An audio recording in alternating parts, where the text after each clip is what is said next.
আপনি কি 2-3 দিনের ছুটিতে বেড়ানোর জন্য নতুন জায়গার সন্ধান করছেন? আজ আমরা সন্ধান দেব এক অচেনা অফবিট সুন্দর জায়গায়, যেখানে আপনি থাকবেন জঙ্গলের মধ্যে লাক্সারিয়াস কটেজে, যেখানে রুম থেকে সারা দিন দেখা যায় জলপ্রপাতের গতিশীল ধারা, যেখানে ঘুম ভাঙে পাখিদের ডাকে, ঘুম ভেঙে চায়ের কাপ হাতে বাইরে এলে মন স্নিগ্ধ হয়ে যায় জলপ্রপাতের জলে, যেখানে নদীর সঙ্গে আপন মনে গল্প করা যায়। চলুন আজ আপনাদের নিয়ে যাই পাহাড়, জঙ্গল, ঝর্ণা, নদী ঘেরা মেঘ কুয়াশার দেশে। হ্যালো বন্ধুরা, a very good morning to all of you. আজ আমাদের এই কেওনঝড়ে 4 নম্বর দিন, আর যেখানে আমরা আছি সুন্দরগড়, সেখানে কিন্তু আমাদের দ্বিতীয় দিন। তো তোমাদেরকে আগেই বলেছিলাম, অ্যাকচুয়ালি কিন্তু আজকে আমাদের এই সুন্দরগড়ের খান্দাদার নেচার ক্যাম্প থেকে আজকেই চেক আউট করে বেরিয়ে যাওয়ার কথা ছিল, বাট এত সুন্দর নেচার, সেটা ছেড়ে কিন্তু কাউরই চলে যেতে মন চাইল না। তাই জন্য কিন্তু আজকের নাইটটাও আমরা এখানেই স্টে করব, এবং কালকে সকালবেলা সকাল 6টা নাগাদ আমরা কিন্তু এই সুন্দরগড় থেকে বেরিয়ে পড়ব কলকাতার উদ্দেশ্যে। কারণ এই সুন্দরগড় থেকে কলকাতা পৌঁছাতে নর্মালি 10 ঘন্টা মতো সময় লাগে, কিন্তু কালকে তোমাদেরকে যেরকম বলেছিলাম যে পাহাড়ি রাস্তাটাকে আমরা অ্যাভয়েড করতে চাইছি, সেজন্য কিন্তু আমাদের 1 থেকে 1.5 ঘন্টা আরও বেশি সময় লাগবে। তো আমরা যদি সকাল 6টায় বেরোই, আমরা কিন্তু অ্যারাউন্ড সন্ধ্যে 7:30 8টা নাগাদ আমরা কিন্তু কলকাতা পৌঁছে যাব। তো কেমন সে অভিজ্ঞতা হবে সবটাই তোমাদেরকে জানাবো কালকের ব্লগে। বাট আজকে কিন্তু সকাল সকাল উঠে পড়েছি, আর এদিক থেকে জেঠু উঠে পড়েছে। এখন দেখো চারপাশটা, মানে পাহাড়টাও কিন্তু অনেকটা ক্লিয়ার দেখা যাচ্ছে, আর এখান থেকে যে ওয়াটারফল, ওফ, অসাধারণ লাগছে।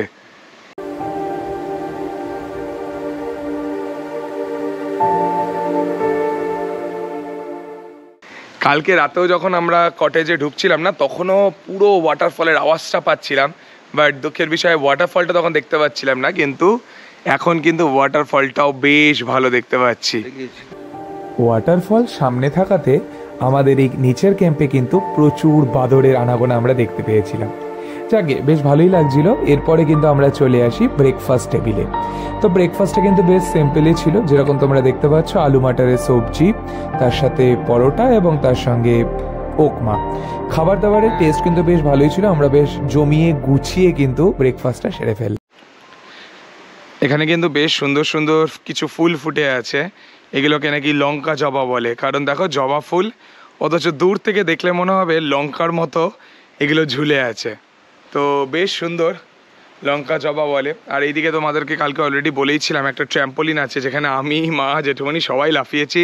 এখানে একটা পার্কিং এরিয়া, এখানে টোটাল 4টে কটেজ, 3 আর 4। তোমাদের বলেছি 4 নম্বর কটেজ থেকে কিন্তু ডাইরেক্ট ওয়াটারফল দেখা যায়।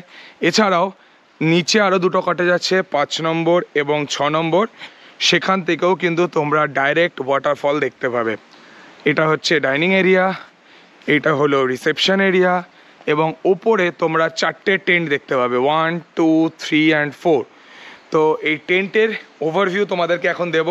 টেন্টটা কীরকম, টেন্টের ট্যারিফ কত, সমস্ত ডিটেলস তোমাদের সঙ্গে শেয়ার করব। আর হ্যাঁ, টেন্ট থেকেও কিন্তু ওয়াটারফলের ফুল ভিউ দেখতে পাবে। তো আর কালকের ভিডিওটাতে তোমাদেরকে দেখিয়েছি খান্দাদার ওয়াটারফলের আমাদের এক্সপিরিয়েন্স। এখনও যদি ভিডিওটা না দেখে থাকো, তাহলে কি করছো, ভিডিওটা দেখো, অসাধারণ লাগবে। ওড়িশার দ্বিতীয় উচ্চতম ওয়াটারফল খান্দাদার ওয়াটারফল। তো তোমাদেরকে যেরকম বলেছিলাম যে আমরা কিন্তু আজকে লাঞ্চে দেশি চিকেন খাবো। তো দেখতেই পাচ্ছ আমাদের জন্য কিন্তু দেশি চিকেন কিন্তু বাজার থেকে আনা হয়ে গেছে। এইটা হলো দেশি, আর ওটা হচ্ছে পোলট্রি। ডিফারেন্সটা অনেক কিছুতে বুঝতে পারবে। লেজটা দেখো, এটার কত বড়, ওটার লেজ কিন্তু অনেক ছোট। এটার কিন্তু হলুদ পা, ওটার সাদা পা। দেখো এটা কিন্তু বিশাল ছটপট করছে, আর ওইটা দেখো নির্জীব হয়ে পড়ে আছে। এটা কিন্তু খুব ছটপট করে বলে দেখো বেঁধে রাখা হয়েছে, আর ওটাকে ছেড়ে রাখলেও কিচ্ছু করবে না। দেখো কত কিছু তোমাদেরকে বুঝিয়ে দিলাম। আমরা কিন্তু দেশি চিকেন খাওয়ার জন্য খুবই এক্সাইটেড। কিরকম টেস্ট সবকিছু কিন্তু তোমাদেরকে জানাবো লাঞ্চ টেবিলে বসে। তো এরপর কিন্তু আমরা চলে যাই এই প্রপার্টির ম্যানেজারের কাছ থেকে, এবং তার থেকে কিন্তু বুঝে নিই যে পরবর্তী দিন যখন আমরা সুন্দরগড় থেকে কলকাতার দিকে যাব, কোন রাস্তা দিয়ে গেলে ভালো, কোন রাস্তা খারাপ, সমস্ত ডিটেল কিন্তু এনার থেকে আমরা চেক আউট করে নিই। আর দরকার 95 to 100 ও মাই গড 99 ও যা। তো তোমাদেরকে এবার দেখাবো যে এই খান্দাদার নেচার ক্যাম্পের আরও একটা রুম ক্যাটাগরি, যেটা কিন্তু টেন্ট।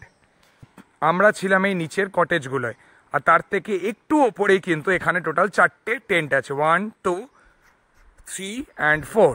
চলো যে কোনো একটা টেন্টের ভেতর ঢোকা যাক, তোমাদেরকে একটু টেন্টগুলো দেখাবো।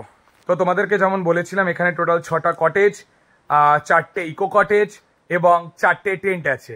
তো এবার যদি আমি একটু কুইকলি তোমাদেরকে বলে দিই যে ইকো কটেজগুলোর ট্যারিফ কিন্তু সবচেয়ে কম 3000, যেটা কিন্তু 250 মিটার নিচে। তো বুঝতেই পারছো ডিনার বা লাঞ্চ করার জন্য কিন্তু তোমাদেরকে এই যে ডাইনিং এরিয়াটা, এই ডাইনিং এরিয়াটা দিয়ে কিন্তু তোমাদেরকে আসতে হবে। এবার যদি বলি আমি কটেজ, টোটাল 6টা কটেজ আছে, যার মধ্যে কটেজ নাম্বার 1 2 3 থেকে কিন্তু তোমরা কোনো রকম খান্দাদার ওয়াটারফলের ভিউ পাবে না। কটেজ নাম্বার 4 5 6 থেকে ডিরেক্ট খান্দাদার ওয়াটারফলের ভিউ তোমরা পেয়ে যাবে, এবং সেটার ট্যারিফ হলো পার নাইট 5024 টাকা, 5100 টাকা মোটামুটি ধরে রাখো। এবার এই যে কটেজগুলো আছে, এই কটেজ থেকে কিছু স্টেপস উপরে এলেই কিন্তু এখানে টোটাল 4টে টেন্ট আছে, 1 2 3 এবং এই দিকে 4। তো তোমাদেরকে এবার এই টেন্টের রুমটা দেখিয়ে দিই এবং তার সঙ্গে সঙ্গে তোমাদেরকে ট্যারিফটাও বলে দেবো। তো এই দেখো, তো এইটা হচ্ছে টেন্টের বাইরের বসার জায়গা। এখানে দুটো চেয়ার আছে, একটা কফি টেবিল আছে। তো আমি যদি এবার ঢুকি টেন্টের ভেতরে, টেন্টের ভেতরে কিন্তু এখানে একটা ওয়ার্ড্রপ আছে, তার পাশে একটা আলনা মতো করা আছে, এখানেও একটা ছোট ডাস্টবিনের রাখার বাকেট আছে, ছোট একটা টেবিল আছে। আর এই হচ্ছে গিয়ে পুরো টেন্টের একটা ওভারভিউ। এখানে দুটো চেয়ার, এখানে একটা কফি টেবিল, এখানে দুটো সিঙ্গেল বেডকে কিন্তু অ্যাটাচ করে কিন্তু ডাবল বেড বানানো হয়েছে, এবং এই দিকে দেখতে পাচ্ছি একটা বাথরুম আছে। চলো তোমাদেরকে একটু বাথরুমটাও দেখিয়ে দিই। তো আমি দেখতেই পাচ্ছি জানলায় কিন্তু নেট লাগানো আছে, গিজার আছে, ওয়েস্টার্ন টয়লেট, বেসিন, মিরর সবকিছু আছে, এবং বেশ বড় বাথরুম, দারুণ বাথরুমটা কিন্তু বেশ সুন্দর। আর এই দিকে আছে আরেকটা ব্যালকনি। তো এই টেন্টের সবচেয়ে বড় অ্যাডভান্টেজ হলো এখানে কিন্তু তোমরা দুটো ব্যালকনি পাচ্ছ। তো এই যে ব্যালকনিটা, এখানেও দেখো দুটো চেয়ার এবং একটা ছোট টি টেবিল, এবং এইখান থেকে তোমরা কিন্তু এই রকম একটা ভিউ তোমরা দেখতে পেয়ে যাচ্ছ। আর এর পাশ দিয়েই কিন্তু কমন যে প্যাসেজ, সেই কমন প্যাসেজ দিয়ে চলে গেলেই আরেকটা ব্যালকনি পড়বে, আর এইটাই হচ্ছে টেন্ট।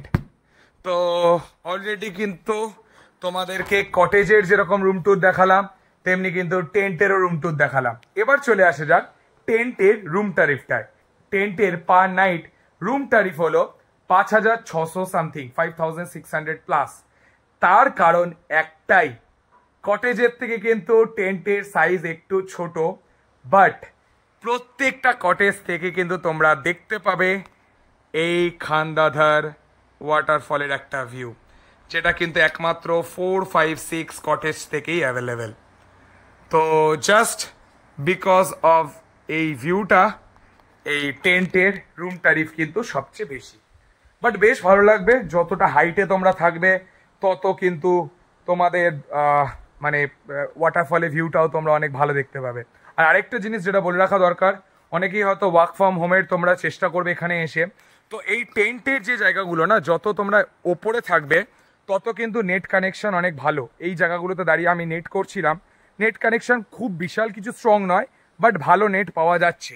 বাট যত আমি নিচে নামছি, যেরকম কটেজের জায়গাটা বলো কিংবা রিসেপশন এরিয়াটা এখানে যেটা আছে, সেখানে কিন্তু একদমই নেট পাওয়া যাচ্ছিল না। তো সেটা কিন্তু একটা কনসার্ন। তো তাই জন্যই কিন্তু আমাকে বারবার কটেজ এরিয়া থেকে কিন্তু এই ওপরের টেন্টের জায়গাটায় আসতে হচ্ছে নেট কানেকশনের জন্য। তো এই ছিল আমাদের টোটাল খান্দাদার নেচার ক্যাম্পের প্রত্যেকটা রুমের ওভারভিউ। এছাড়াও আছে ইকো কটেজ, যেটা বললাম 250 মিটার নিচে, তো সেটা কিন্তু সবচেয়ে ট্যারিফ কম। তো সেটা কিন্তু যদি সম্ভব হয় রুম ট্যুরটা দেবো। আদারওয়াইজ খান্দাদার নেচার ক্যাম্প কিন্তু ইটসেলফ জাস্ট দুর্দান্ত। আশা করছি তোমাদেরকে দেখাতে পারলাম। যদি ভালো লাগে অবশ্যই কিন্তু লাইক করো, কমেন্ট করো, শেয়ার করো। আর এরপরে কিন্তু আমরা লাঞ্চ করব, দেশি চিকেন খাবো, সন্ধ্যাবেলায় খাবো স্ন্যাক্স, রাতে ডিনার, কালকে সকাল 6টায় এখান থেকে বেরিয়ে যাব টুয়ার্ডস কলকাতা। এখন তোমাদেরকে দেখাবো যে এনারা কিন্তু আমাদের জন্য দেশি চিকেন প্রিপেয়ার করে দিয়েছে। তো চলো দেশি চিকেনটা তোমাদেরকে একটু দেখাই। তো এই হচ্ছে দেশি চিকেন, পুরো আলাদা করে কিন্তু আমাদের জন্য যেহেতু প্রিপেয়ার করা হয়েছে, আলাদা কিন্তু হটপটে আমাদেরকে দিয়েছে। এছাড়াও পাঁপড় দিয়েছে। আর কালকের মতোই কিন্তু কি কি প্লেটে আছে একটু দেখিয়ে দিই। ভাত, ডাল, আলু বেগুনের একটা ভর্তা টাইপের বা আলু বেগুন সবজি, এটা হচ্ছে মিক্স ভেজ আর স্যালাড। তো লাঞ্চ করে কিন্তু আমরা বেরোলাম। তো লাঞ্চটা মোটামুটি ছিল, কি কি খাবারের মেনু ছিল সবটাই তোমাদের দেখিয়েছি। বাট দেশি চিকেনটা কিন্তু ভেবেছিলাম আরও ভালো হবে বা আরেকটু সেদ্ধ হবে, তো একটু শক্ত শক্ত ছিল, ঠিকমতো সেদ্ধও হয়নি। আর টেস্টও কিন্তু সেরকম মানে খুব একটা আহামরি কিছু সেরকম কিন্তু পাইনি। যাকে চলো, খাওয়াটা তো মোটামুটি হলো। এরপরে কিন্তু সন্ধেবেলা স্ন্যাক্স আছে, রাতে ডিনার আছে। তো তার আগে কিন্তু লাঞ্চের আগে আমরা ফ্যামিলির সবাই মিলে একটু লুডো খেলছিলাম, তো ভালোই লাগলো। সন্ধেবেলায় প্ল্যানিং চলছে যে ট্রাইবাল ডান্স যদি আমরা মানে দেখতে পাই, তার জন্য কিন্তু অবশ্যই সেটা চার্জেবল বেসিস, আমাদেরকে চার্জ দিতে হবে। দেখা যাক, যদি সেটা সম্ভব হয় নিশ্চয়ই তোমাদেরকে দেখাবো যে সুন্দরগড়ে এসে এখানকার ট্রাইবাল ডান্স কেমন হয় এবং কত টাকা নিচ্ছে, ডিটেল ইনফরমেশান তোমাদেরকে বলবো। তো আপাতত লাঞ্চ ডান, এখন কিন্তু একটু খেলাধুলা করব, গল্প গুজব করব এবং সন্ধ্যের নামার অপেক্ষায় থাকবো।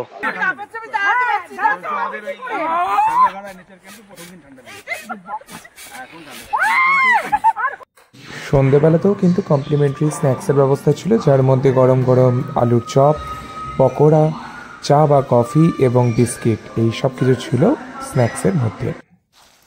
আর এইদিকে কিন্তু ক্যাম্প ফায়ারেরও আয়োজন করা হয়েছে, দারুণ ক্যাম্প ফায়ার, তার সাথে ট্রাইবাল ডান্স।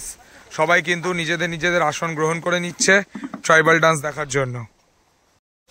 তো বন্ধুরা, তোমাদেরকে যেমন বলেছিলাম, খান্দাদার নেচার ক্যাম্পে কিন্তু ট্রাইবাল ডান্সের অর্গানাইজ করা হচ্ছে, অবশ্যই সেটা চার্জেবল বেসিসে।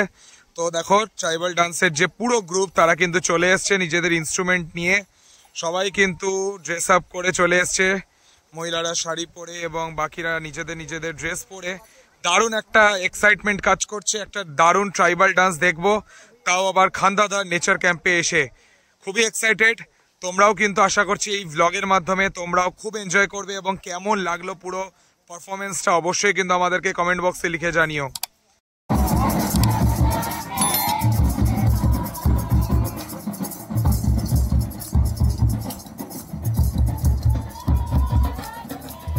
তো এখানকার এই ট্রাইবাল ডান্স দেখতে দেখতে আমাদের কখন যে 1 ঘন্টা কেটে গেল আমরা কিন্তু বুঝতেও পারিনি।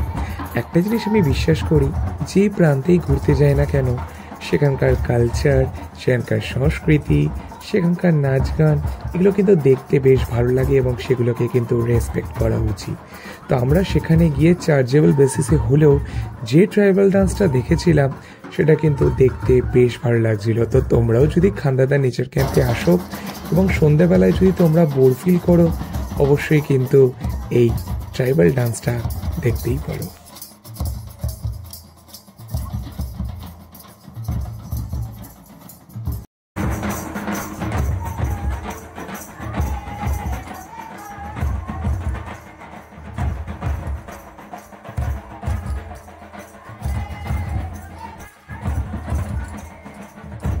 তো এভাবেই কিন্তু আমরা গোটা পরিবার এনাদের সাথে নাচে গানে মেতে উঠলাম।